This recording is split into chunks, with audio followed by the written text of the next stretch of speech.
I know that we were more getting started, and I appreciate the booklet and everything that they have put together, the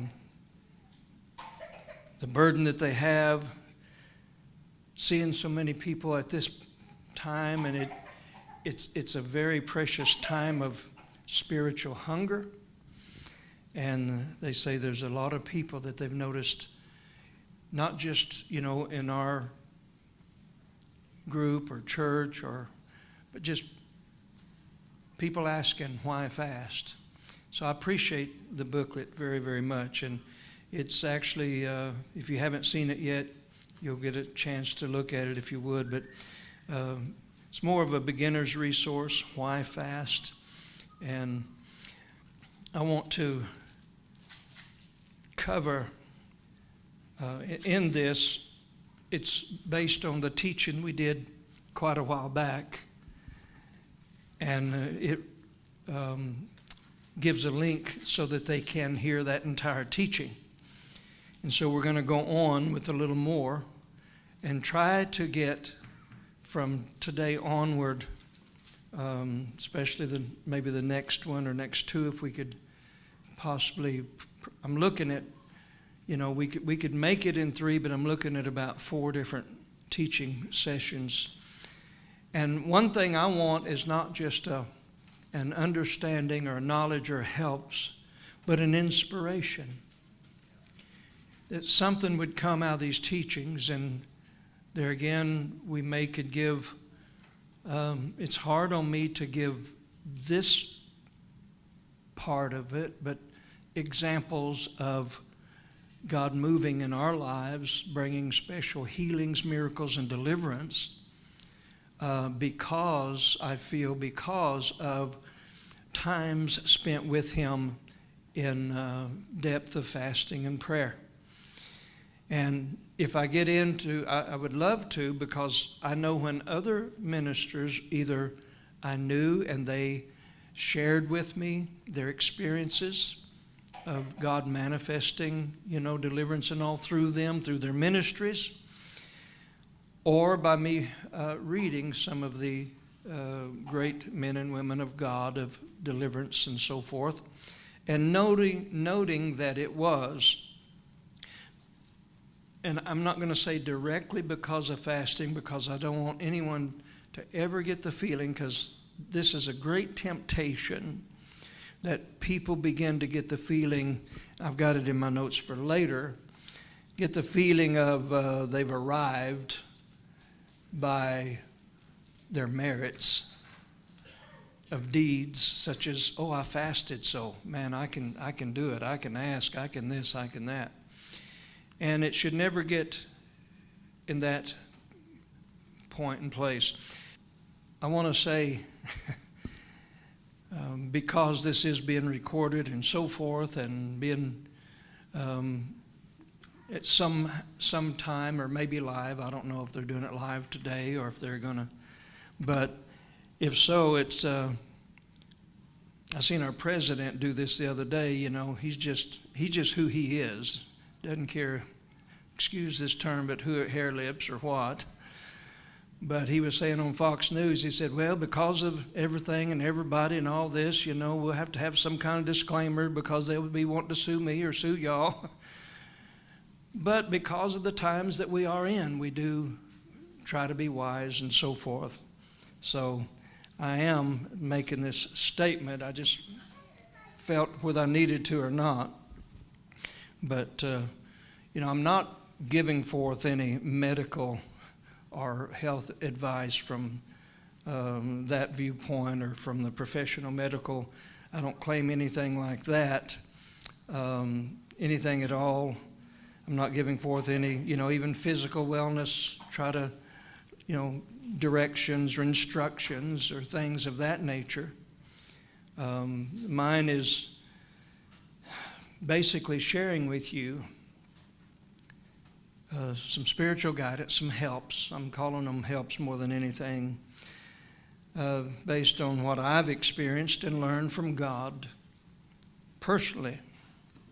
And I'm going to put it this way, in my pursuit of him and closeness with Jesus.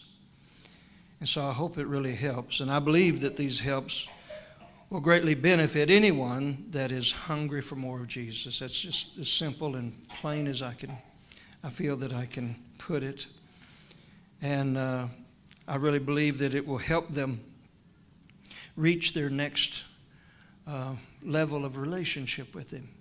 And isn't that really what it's all about? Because, saying that, I was, what brought me to say that is I was thinking, and I wrote this down, that my teaching, when it comes to my teaching on fasting, it's always with the divine relationship as primary focus and pursuit. And that word just kept coming to me strongly. I say that because there could be other, say, reasons or needs that might draw you to want to fast. Sometimes you need an understanding. Sometimes you just need some direction, some things of this nature. But let me say this. If you would learn that your real focus, your real true focus in fasting, and I'm going to maybe word this a little bit different later, maybe more precise about certain things, but if you'd really feel and learn in your heart and your spirit that fasting is more to get into a place, and I know I've said this already, more of a place to where you can present yourself to him and see what his desire and his, you might say, wants or needs are. When we really get in there and then we express, and I know I'm going to cover it here in just a few minutes, then fasting, when it's done right, positions you, puts you in a place of relationship and in the depth of relationship to where you do have his attention, his ear. You do have the relationship. Bible tells us so strongly about Enoch, who walked so close with God. And we know through certain things directly in Scripture and inspirationally known and prophesied, especially some that were, you might say, closer to Jesus in certain ways than others. Some only heard him for 3.5 years. I shouldn't get into this. Bucky may have to correct me one of these days. But there was some only heard him for 3.5 years. I don't know how old all of his siblings, we would call them half-brothers, half-sisters, all of them were younger than him. I don't know how old the oldest one, how closely connected, how old they were, how far behind him they were. Probably not very far, just in, the probabilities. But I will say this, and this is where my mind races sometimes on different things. I want you to think about it. However old some of the oldest ones were, they were with him for almost 30 years. Think about it. At home, they could hear him, speak of things, say of things, so forth. He was not the manifested Son of God yet, but he was the Son of God. How many know the difference? But just because that he hadn't come into that place, and just because Malachi prophesied, the Lord whom you seek shall suddenly come to his temple. And I know this isn't directly on fasting, but it just amazes me of especially someone being able to walk with God as close as Enoch walked with God, and God shared things with him even concerning not only, I don't know what all he shared, but it's evident that he shared with him concerning the second coming. Isn't that amazing? Amazing. So hopefully fasting is not just a learning of how to, but a desire to reach in to the heart of Jesus, to reach in there and to have the very communication that he wants to have with us when he said in Revelation that he stands at the door and knocks. And I've always said that's knocking at the door of your heart. And if any man or anyone would open up to him, open that door, he would come in and sup with them, dine with them. In other words, come in and, it would be just a wonderful relationship.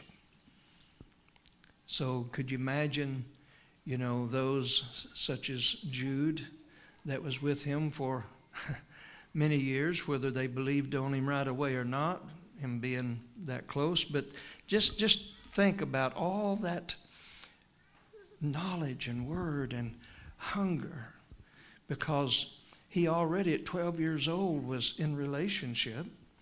But from 12 through another 18 years, the Bible said he grew in that closeness, grew in that favor with God as well as with man. Again, bear with me a little bit as I may have to look to see what, but we've mentioned about the beginner's fast or short-term fasting. And in my helps, I speak of those as short-term. Could be anywhere from a meal, of course, but from 1 to 3 days when you're thinking of days. Now, to me, a lengthy fast or a long-term fast would be anything beyond that. And I wanted to study a little bit more on some of the numbers and what the numbers represent and so forth. I know to a point from just my knowledge throughout the years and studying throughout the years and seeing the different things throughout the scriptures. But I'm going to term it, or put terms on it, or definitions, if you want to call it, of two types of long or lengthy fastings. And if you want to call it long or extensive, I guess we should say, be a little better word, extensive fastings. But I'm going to call them spirit-drawn and spirit-led. Now, most people that go into a extended fast or long fast, I'm going to not put a absolute on it, but I'm going to say most believers, most Christians, when they go into a extended fast, most of them fall under that type of spirit-drawn. And spirit-drawn, to me, would be, if I could define it and may put a better definition on it at another time, but it's where, just the hunger within you, and you feel drawn of him. And let's look at John, I believe it's chapter 6. Had Sister VanMeter look it up for me just as we were getting ready to come over. John chapter 6. And I always like to refer to that scripture that we've used before, but we've already put it in, with the lessons on where where God tells us that this is the kind of fast that I have chosen. Isaiah 58, I believe. Is not this the fast that I've chosen, to loose the bands of wickedness, to undo the heavy burdens, and to let the oppressed go free, and that you break every yoke? That's in 58 and verse 6. Skipping down to verse 8. Then shall thy light bring forth as the morning, thy health shall spring forth speedily. In verse 9, then shalt thou call, and the Lord shall answer. Thou shalt cry, and he shall say, here I am. And these three verses really can bring us into, you might say, three different depths of fasting.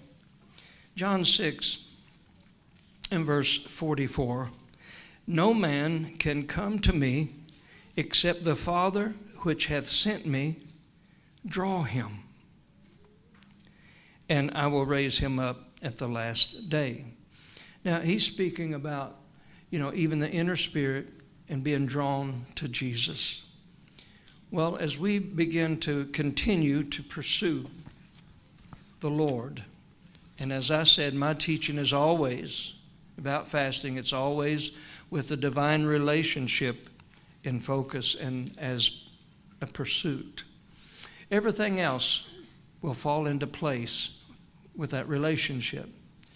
I know I spoke about it, I believe, a couple weeks ago or at some time, that when he said these, speaking about the man that had the boy that needed deliverance and the disciples couldn't cast him out and so forth. And he said, this kind cometh not forth but by prayer and fasting. And again, I'll say he didn't mean to, go chalk up 7 days. Oh, yeah, I can go forth. And I did that. He's talking about the prayer and fasting of relating with the Lord. That of the spiritual hunger that drives you. And I'm going to use the term drive, not as a spirit like behind you, just driving you, forcing you, making you, but something within you, like a drive within you, like the woman with an issue of blood. Something within her was driving her. Something down deep said, if I just touch the hem of his garment, and it drove her or caused her to push herself beyond limits to reach and touch him. And so we feel drawn. We feel drawn to get closer. Another verse, I believe is in the book of James, said, draw nigh unto him, he'll draw nigh unto you. And the thing is, we don't just automatically draw nigh, but he's already pulling us to draw nigh to him.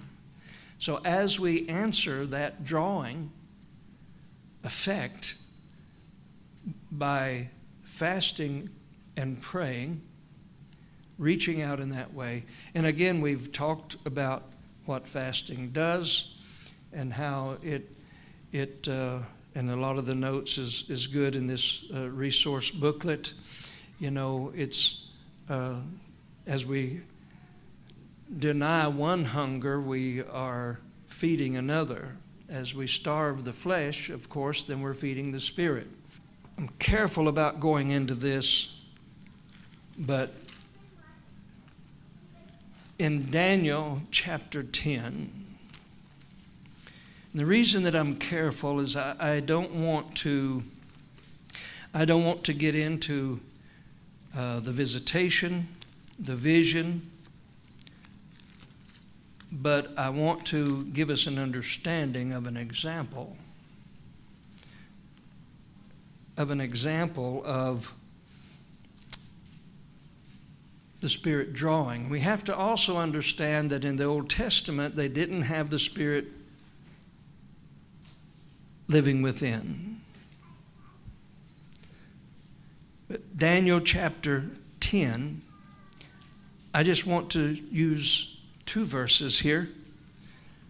Verse 2 said, in those days, I, Daniel, was mourning 3 full weeks. And that was understood of fasting being a type of mourning. We can relate that if we want to our own spirit.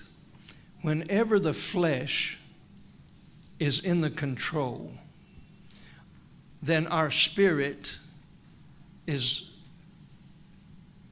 denied. And our spirit goes lacking.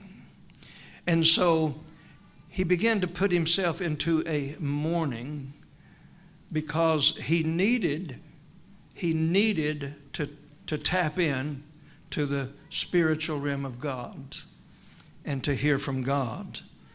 And so he went into 3 full weeks. We know it's 21 days. And I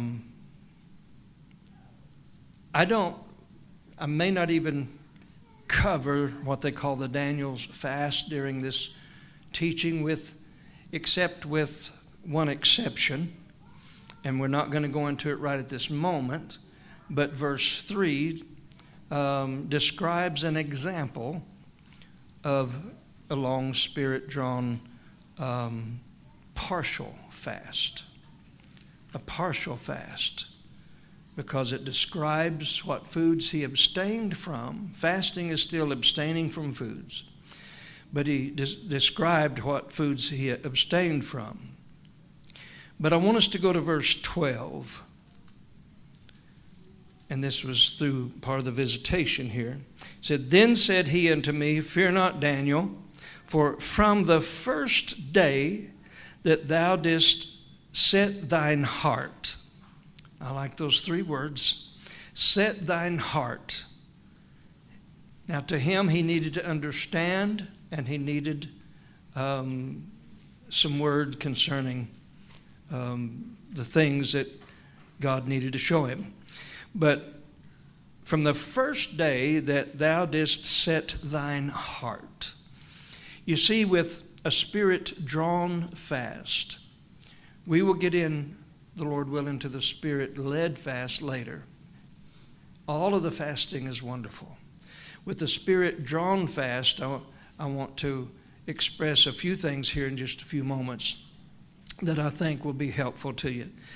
I will say this about the 2 differences.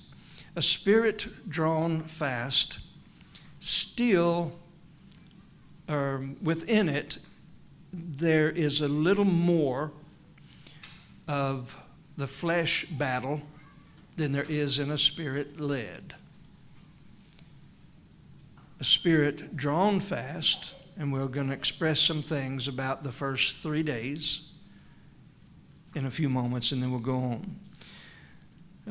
I think if people understood more, they would begin to reach for a longer extended time of fellowship with him in fasting and prayer.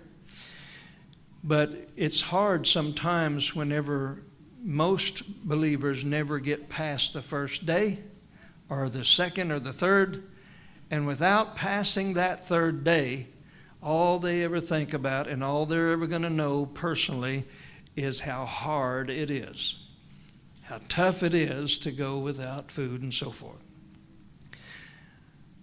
I'll read verse 12 again. "From the first day that thou didst set thine heart to understand," from that very first day, when you set your heart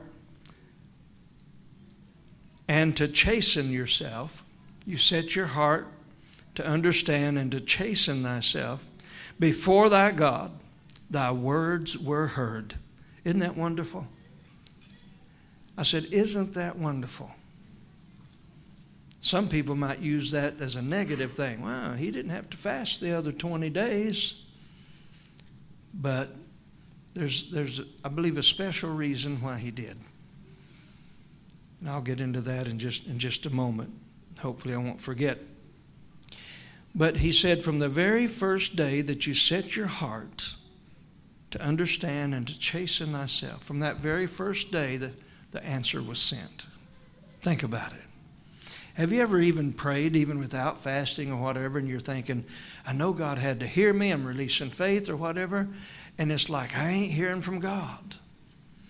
Well, the answer left heaven. It was sent. It was commissioned. I mean, from the very day he set his heart. Isn't that wonderful? God's no respect of persons. From the very day, we're talking about people that are born again, in love with God, and they're wanting deeper relation and so forth, and they're seeking the Lord for whatever. Like I said, I pursue the primary focus, and the pursuit to be divine, closeness, relationship, and so forth. But it's not wrong to ask of the Lord something. And I'm going to get into that in just a moment. A little bit of helps in that. But from the very first day, remember that, the Lord willing, maybe I need to go ahead and go into it. Let me just, if I can, add this without getting into the depth of it, because we may not have time to, because I want to get to some more things of the actual fasting itself and in relation to what we go through and what we do. But how many believe there's spiritual warfare? Anybody believe there's spiritual warfare? I guess someone could look up a verse of Scripture to help us here. The verse of Scripture that says we wrestle not against flesh and blood, but what?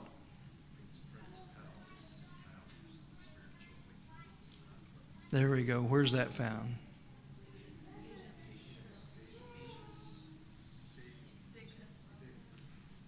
Huh? Ephesians 6 and 12. So we wrestle not against flesh and blood, do we?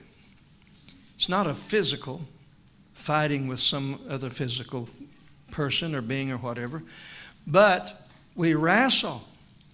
If this isn't to bring in something so spiritually deep that we just get lost in it, but we don't know the warfares and the things that's going on around us.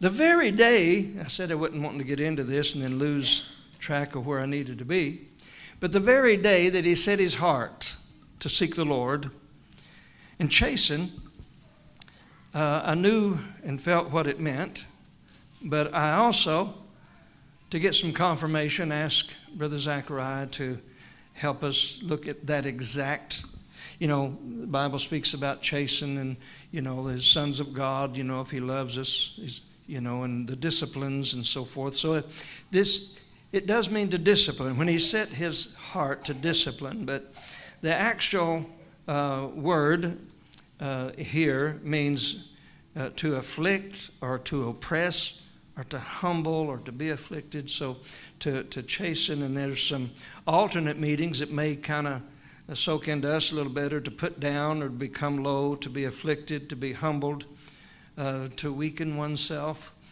And physically, and in some of the experiences that I have, yes, your body does become physical weak unless the Lord gives a divine strength.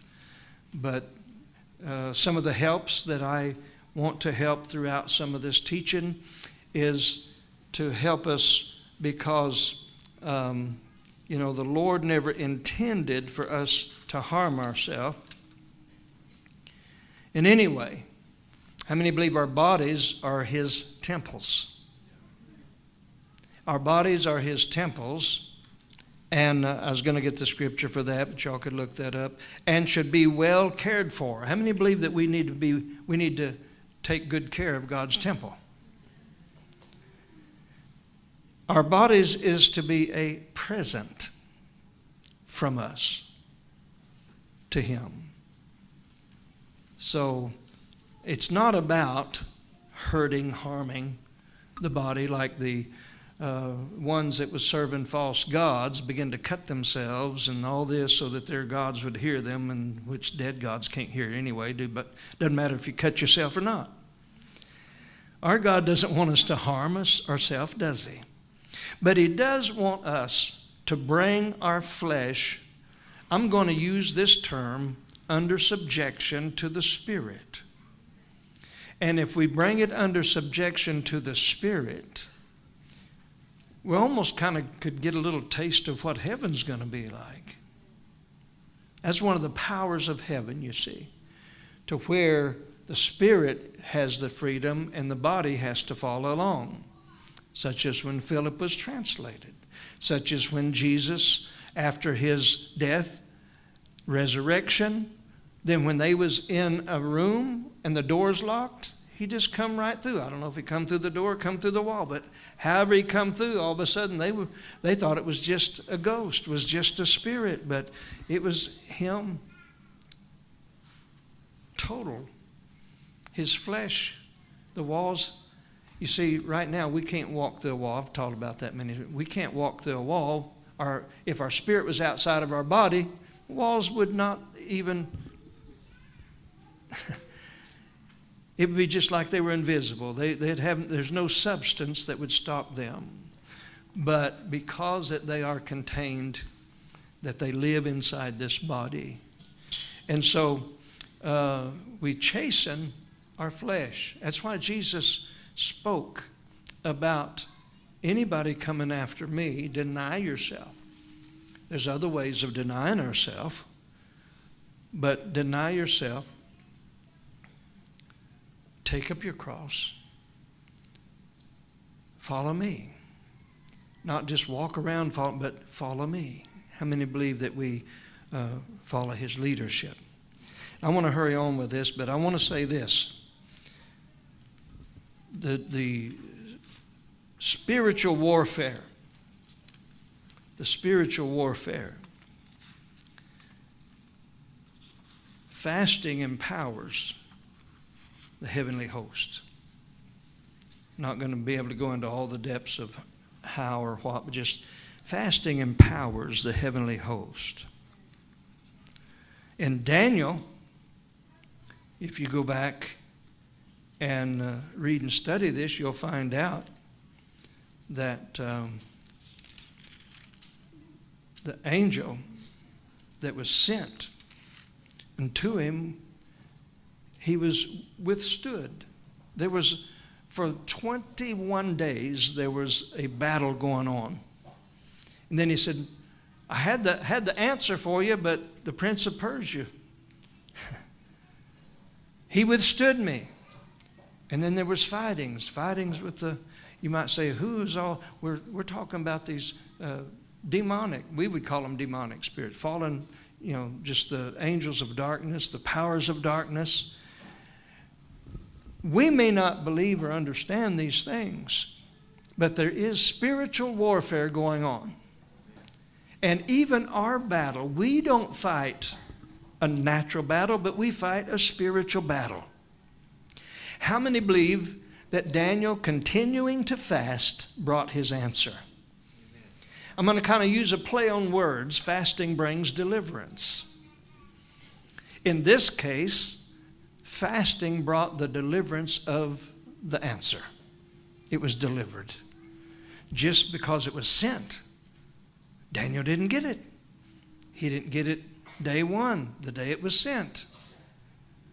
Didn't take that long to get an answer from heaven, does it? Does it take 21 days to get an answer from heaven?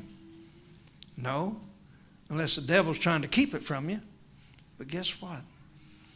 Through the fasting, I truly believe that it empowers. It empowers, and it also, the relationship of it empowers us. That's why I said this kind cometh not out but by fasting and prayer. Let me get back to a couple of things here. I may not get into a lot of the hows or whys that I speak about, or about the spiritual drawn, but whenever you're hungry for the Lord, you want more. You want a deeper walk with him.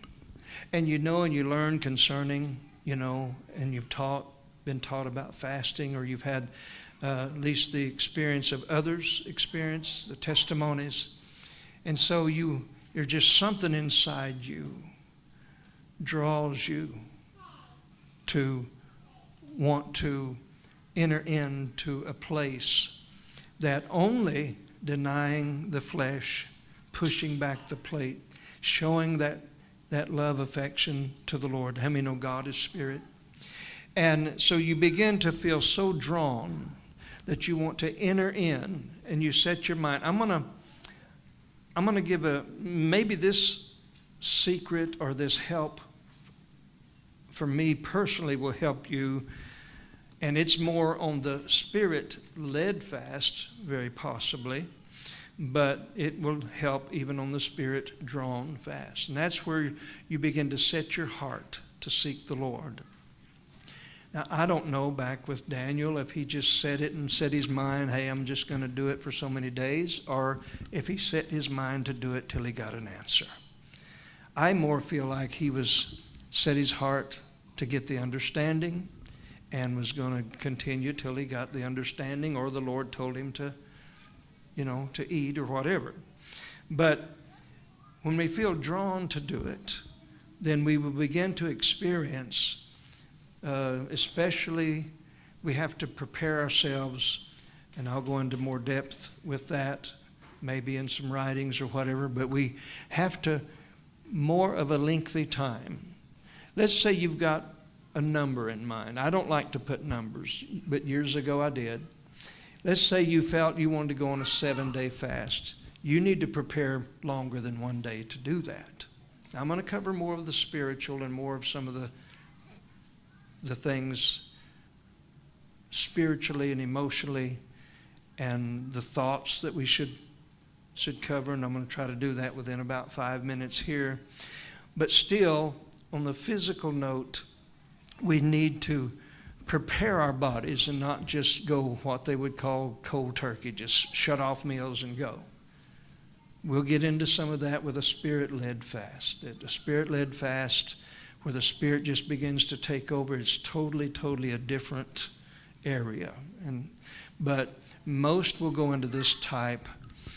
If you don't experience these two types of fast, you probably will never be led by the Spirit to go into a lengthy one by the leadership of it. But as we hunger for Him, we can begin to determine, I'm just going to go into a lengthy fast, whether you set a number of days or not. But I'm going to say this about the number 3. And this is some things that I did learn. Again, I'm not giving it as medical knowledge, but only experience and things that I taught and understood, and I may be speaking it just a little bit. I may not use the right words or whatever, but what I would call or understand the feeders in your stomach. Without food, 3 days, usually the time of 3 days, after 3 days, that, I'll put it this way, the hunger feeling dies out. So you may wrestle being hungry. Day 1, wrestle being hungry. Day 2, wrestle, you're like, man, I got to get this thing over with. I thought I was going to be, I ain't going another step. It's one reason that I've told people, don't end your fast at night. And one of the reasons is because, just different things, different temptations, different things, even about the battle in the mind. And so if you could just go to bed, go to sleep, wake up in the morning. A lot of times you wake up in the morning just so spiritually charged and different, and it's like, you know what, I think I'll just go another meal. Next thing you know, you've went another meal, you've went another day. And these are spiritual victories. And many times just a personal spiritual victory helps. So many times the devil jumps on and just tries to defeat, well, I can't this, I can't fast, I can't pray, I can't.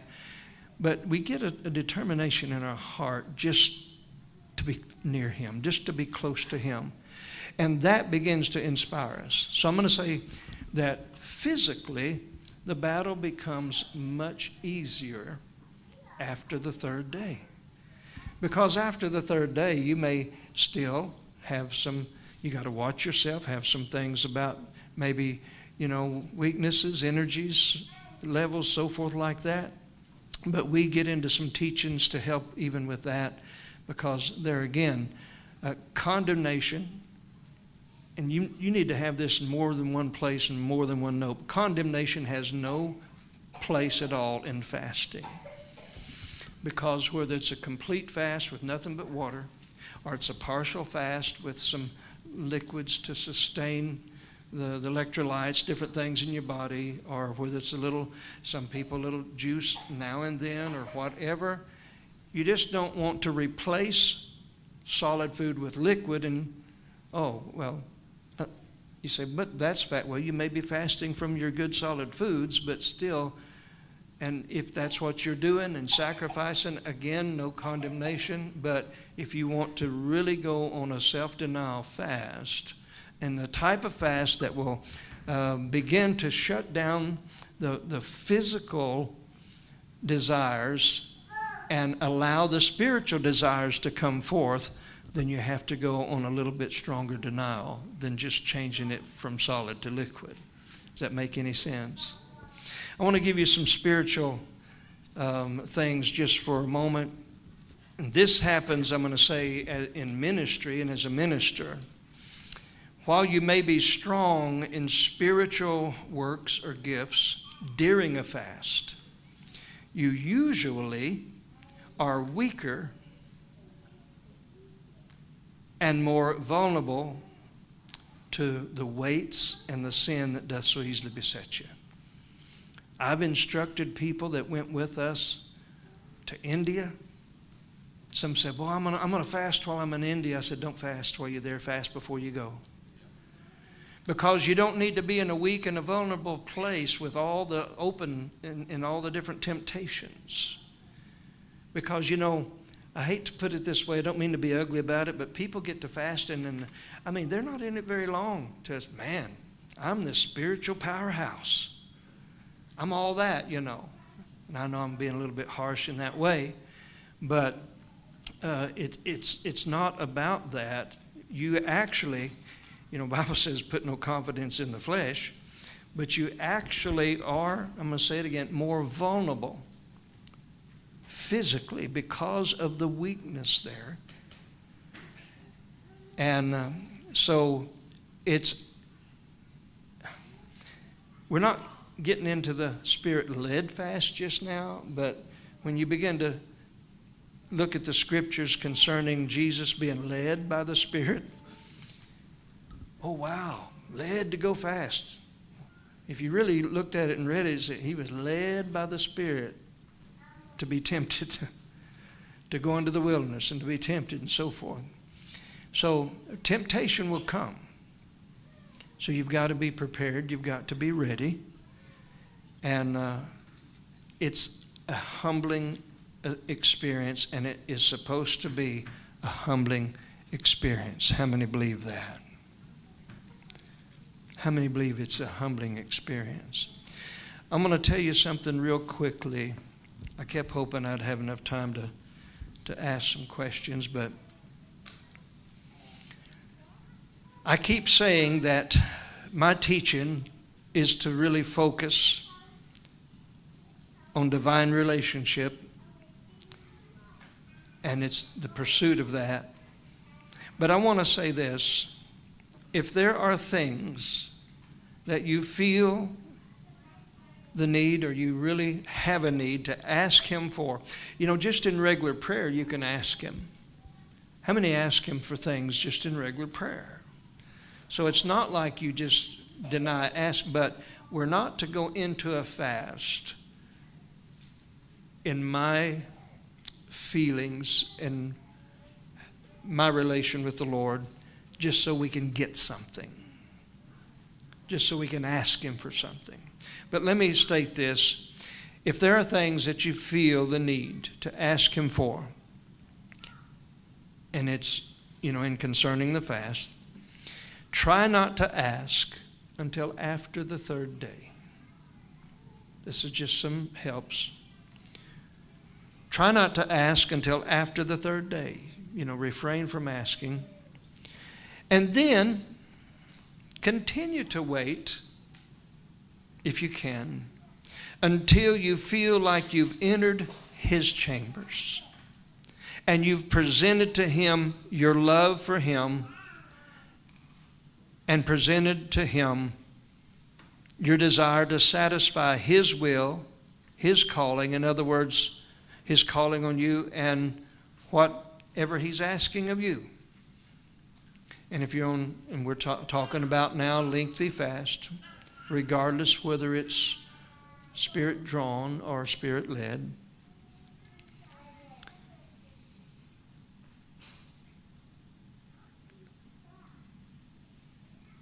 When you feel you've entered into that, His chambers, His private place, just you and Him, not just your closet, but into His chambers, then ask. Once you feel like you've reached that place, ask Him. But then I'm going to tell you what I feel is a secret about it. Then ask, then leave it. Does that make any sense? Ask Him. But then leave it. Don't just continue asking Him and ask Him. Oh, I'm fasting, so I'm going to ask Him. Ask Him. Then leave it and continue just spending wonderful time with Him. You really want to see God move for you? Never ask because you feel you somehow earned it by those deeds of fasting. I hope this has helped you. I know we don't have time to really go into any more. But all right, I'll try to finish this quickly the next time, because I didn't even get into other days, such as when you feel to close a fast. But there is some real important signs that you'll know when to stop a fast. And it does concern certain days. And it's simple in a way. It's concerning when I said the hunger stops. And then there'll be a time that the hunger will start again. Sometimes He may speak to you directly. But I will say that there's certain days that we know is significant days. And if a hunger returns on, say, day 9, you don't stop on day 9, but you begin to feel, all right, there's a significant timing here. And usually, there's different days that we'll have you to look at. And so the Lord will give you just a momentary hunger that you'll know, okay, now to stop the fast, but then you know it's for the particular next important day. Like, I'll get into that later. God bless y'all. Love y'all today.